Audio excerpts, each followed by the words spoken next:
Hello friends, welcome to Indun Academy. आपण आजच्या लेक्चरमध्ये जो टॉपिक कव्हर करणार आहे तो आहे हिस्टोपॅथॉलॉजी, सायटोलॉजी आणि पॅरासायटोलॉजी. ठीक आहे. आपण लॅब टेक्निशियन आणि लॅब असिस्टंट साठी एमसीक्यू मेगा एमसीक्यू सिरीज सुरू केलेली आहे, ज्यामध्ये आपण मोस्ट इम्पॉर्टंट एमसीक्यू पाहतोय. तुम्हाला जर सिलेक्शन हवं असेल तर एकही क्वेश्चन मिस करू नका. आणि आणखी एक बातमी, आपली बॅच सुरू झालेली आहे. Lab technician, lab assistant, sanitary inspector, त्यानंतर लॅब सायंटिफिक ऑफिसर, फार्मासिस्ट अशा बऱ्याच बॅचेस आपल्याकडे चालू आहेत. तुम्हाला बॅच बद्दल काही माहिती हवी असेल तर दिलेल्या नंबरवरती कॉन्टॅक्ट करा आणि माहिती मिळवून घेऊ शकता. आणि ठीक आहे, मग आपण आपल्या लेक्चरला आता सुरू करूया.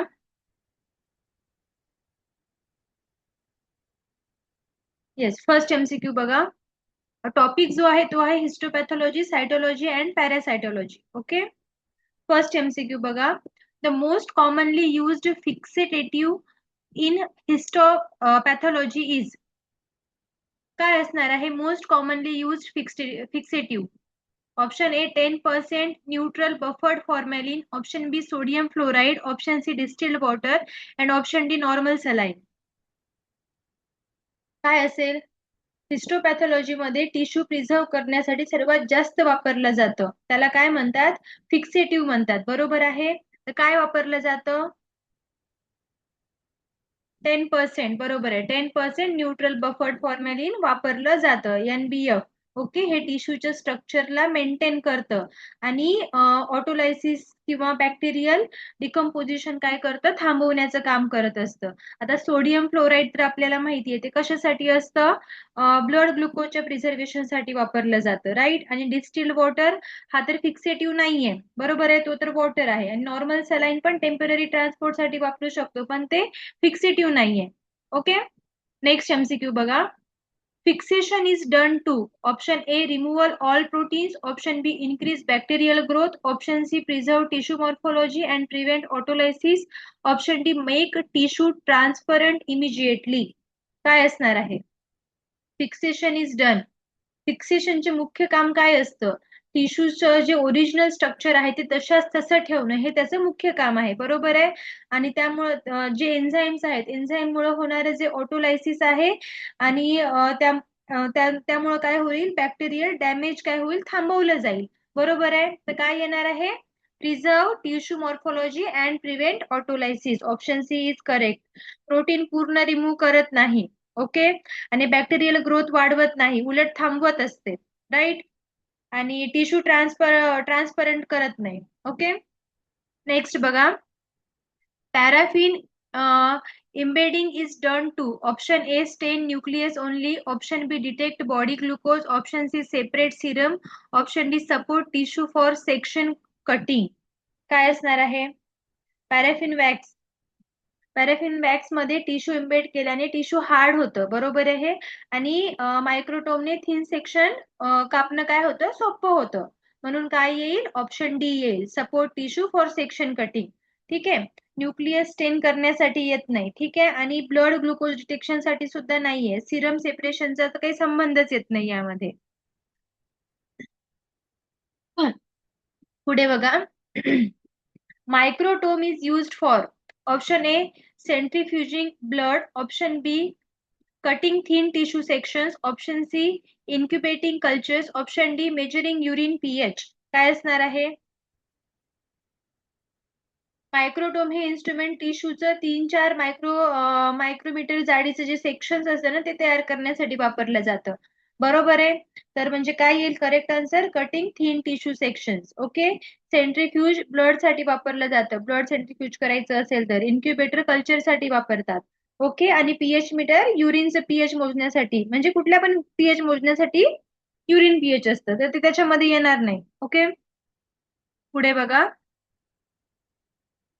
Hemotoxylin mainly stains. Option A nuclei blue purple, option B bacteria red only, option C fat black only, option D cytoplasm bright orange only.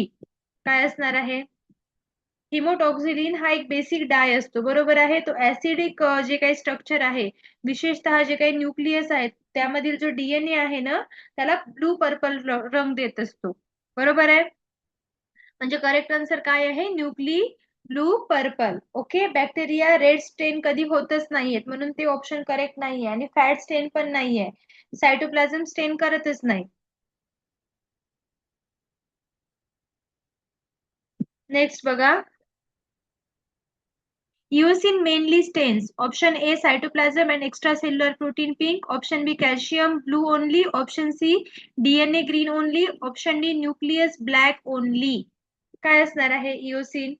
Eosin हा पण एक ऍसिडिक डाय आहे, बरोबर आहे. तो सायटोप्लाझम, कोलॅजिन किंवा जे काही एक्स्ट्रा सेल्युलर प्रोटीन्स आहेत त्यांना रंग देतो. कुठला रंग देतो?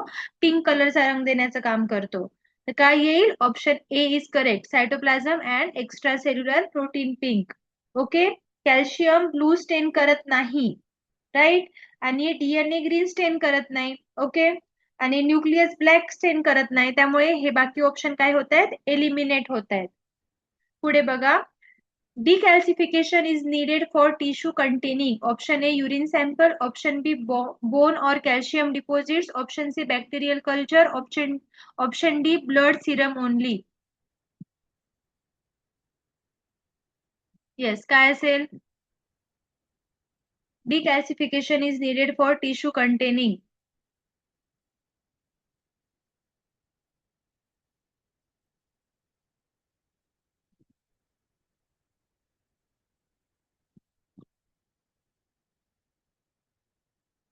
Yes, option B is correct, bone और कॅल्शियम डिपॉझिट्स. ठीक आहे, कारण बोन किंवा कॅल्सिफाईड टिश्यू खूप जास्त हार्ड असतात, बरोबर आहे.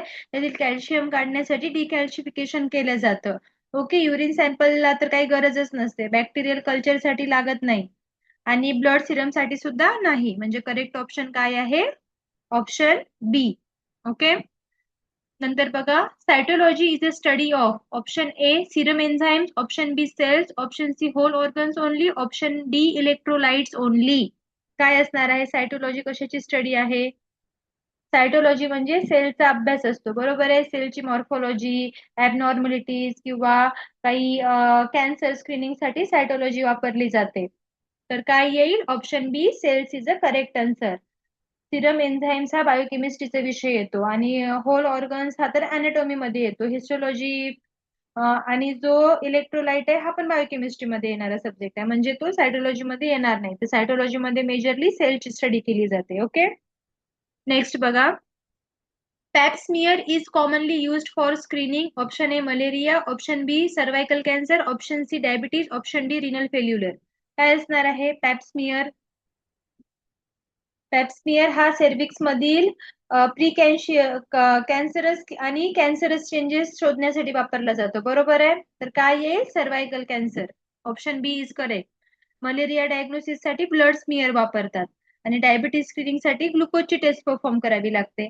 रिनल फेल्युलर साठी किडनी फंक्शन टेस्ट परफॉर्म करावी लागते, बरोबर आहे. पॅप्समियर हे सर्वायकल कॅन्सर साठी केलं जातं स्क्रीनिंग.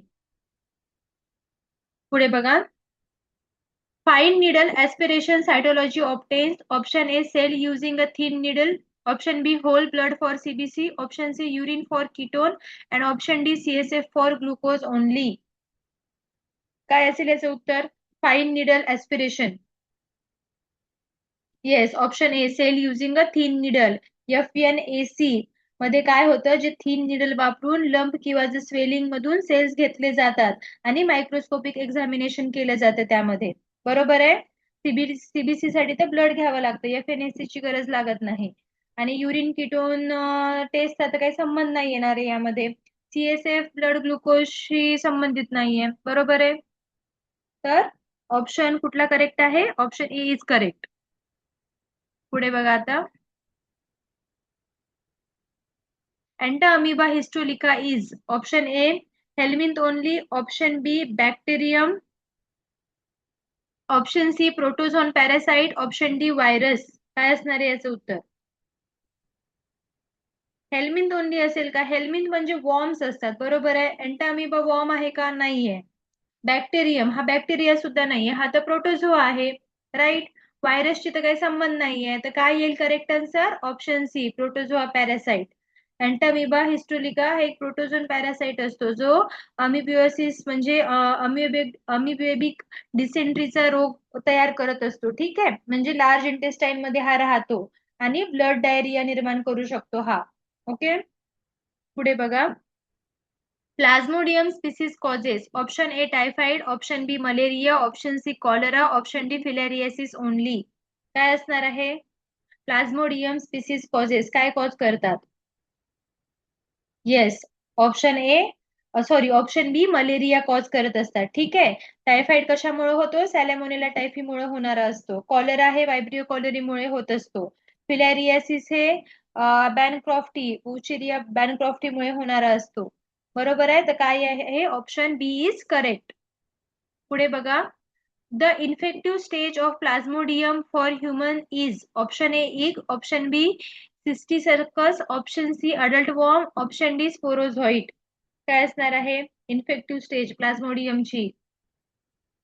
मॉस्किटो जेव्हा माणसाला चावतं, ठीक आहे, त्यावेळेस तेव्हा ती काय करते? स्पोरोझोइट इंजेक्ट करते. त्यामुळे स्पोरोझोइट हे पर्सन साठी काय आहे? इन्फेक्शियस स्टेज आहे. Okay. Correct answer is option D स्पोरोझोइट.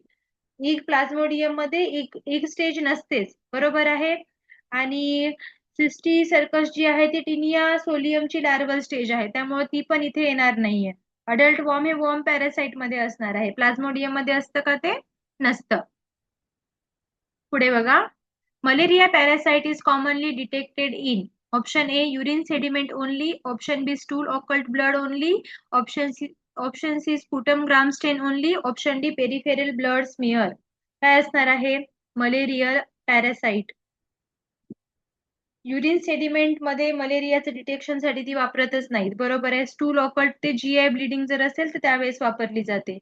Sputum Gram स्टेन पण येणार नाही, रेस्पिरेटरी इन्फेक्शन साठी आहे ते. तर काय येईल? Option D peripheral blood smear is correct answer. Malaria diagnosis साठी थिक किंवा थिन पेरिफेरल ब्लड स्मिअर काय केलं जातं? मायक्रोस्कोपिक एक्झामिनेशन केलं जातं त्यामध्ये.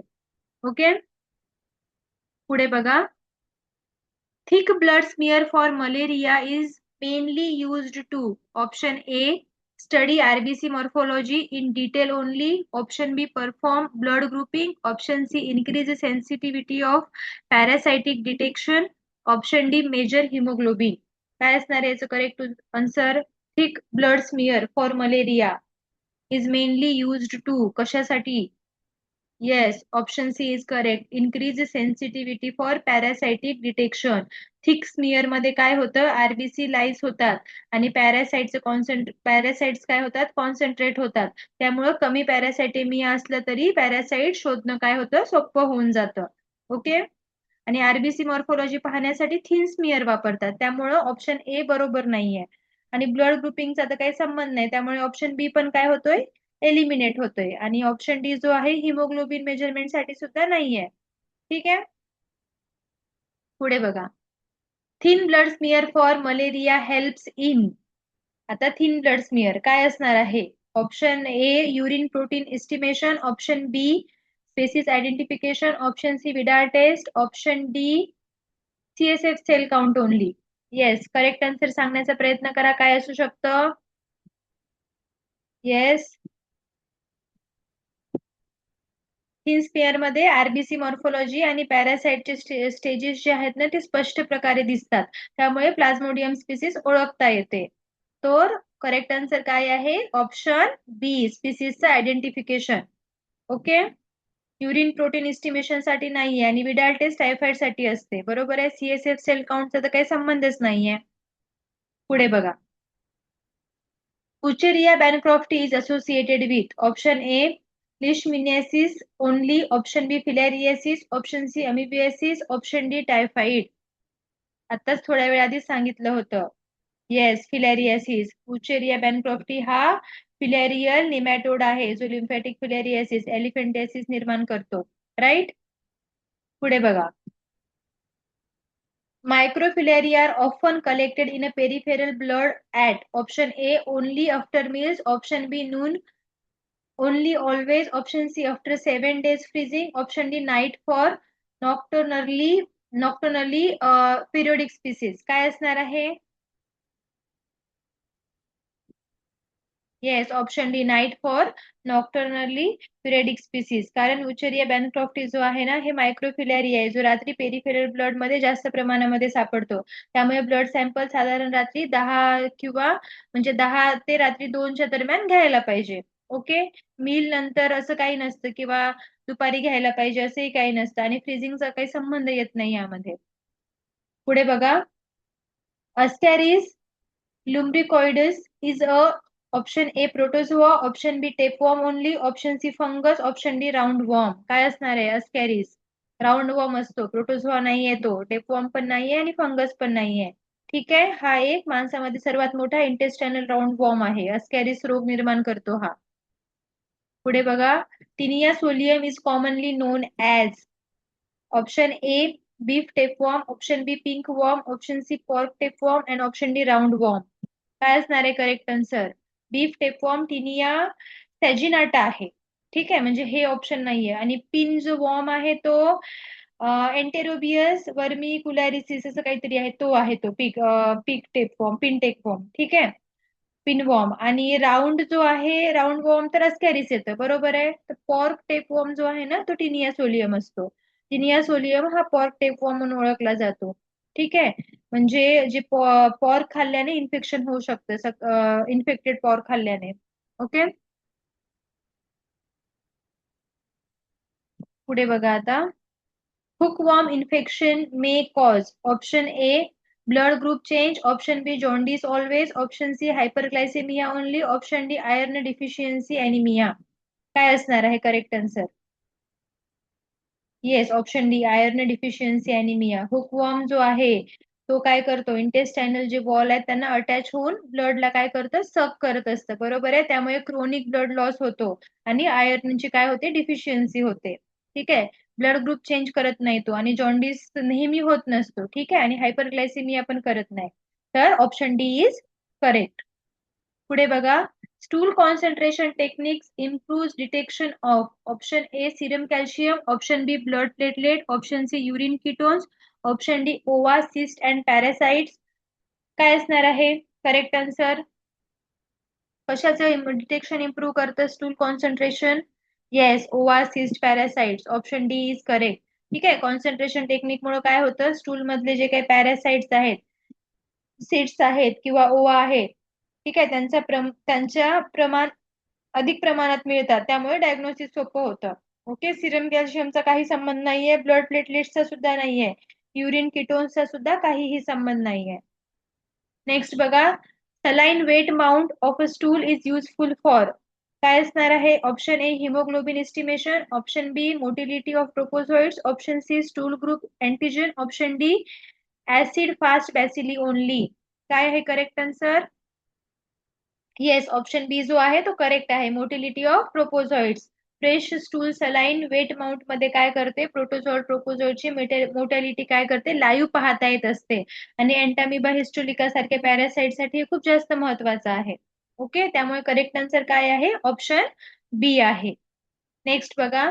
Iodine wet mount helps to demonstrate. कशासाठी आहे? Option A serum enzymes, option B platelets clumps only, option C cyst and internal structures, option D RBC indices. काय असेल करेक्ट आन्सर?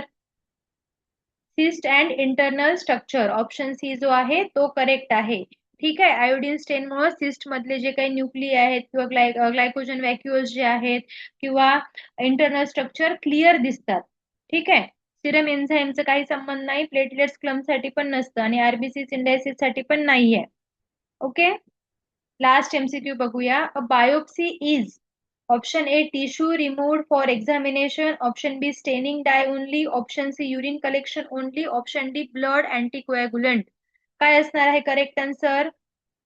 स्टेनिंग डाय तर नाहीये. ठीक आहे, ऑप्शन बी एलिमिनेट होतो. Urine collection पण नाहीये, ब्लड अँटीकोॲग्युलेशन पण नाहीये. तर काय उरतंय? Option A tissue removal for examination. Biopsy म्हणजे काय असते? बायोप्सी म्हणजे डायग्नोसिस साठी शरीरातून काय करतात, टिश्यूला बाहेर काढलं जातं आणि त्याचं मायक्रोस्कोपिक एक्झामिनेशन केलं जातं. कॅन्सरचं डायग्नोज करायचं असेल तर त्यामध्ये बायोप्सी खूप जास्त महत्वाची असते. ओके. ठीक आहे. तर आपला हा टॉपिक कव्हर झालेला आहे. तुम्हाला काही डाऊट असेल तर मला कमेंटमध्ये विचारा, मी तुम्हाला उत्तर देण्याचा प्रयत्न करेन. आणि जर व्हिडिओ आवडला असेल तर व्हिडिओला लाईक करा, कमेंट करा, शेअर करा. चॅनलला सबस्क्राईब केलं नसेल तर चॅनलला सबस्क्राईब सुद्धा करून घ्या. थँक्यू. भेटूया पुढच्या लेक्चरमध्ये.